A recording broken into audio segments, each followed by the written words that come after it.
অবকাঠামো নির্মাণে নিজেকে সফল দাবি করলেও সড়ক দুর্ঘটনা রোধে তা সম্ভব হয়নি বলে মন্তব্য করেছেন সড়ক পরিবহন ও সেতুমন্ত্রী ওবায়দুল কাদের।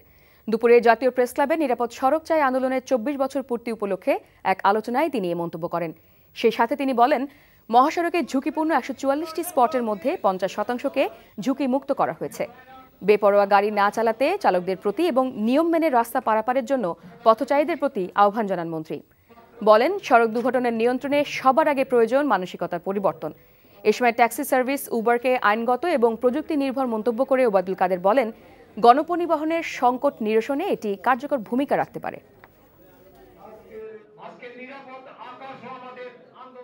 সড়ক অবকাঠামো নির্মাণে আমি যতটা সফল, আমি সড়ক দুর্ঘটনা রোধে অতটা সাফল্য দাবি করতে পারি না। এটাই হলো সত্য।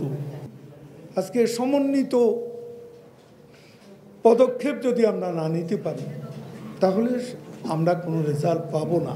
মন মানসিকতার পরিবর্তন যদি আসতো, তাহলে বেপরোয়া চালক, বেপরোয়া পথচারীর সংখ্যা কমে যেত এবং দুর্ঘটনার হার আরও হ্রাস পেত।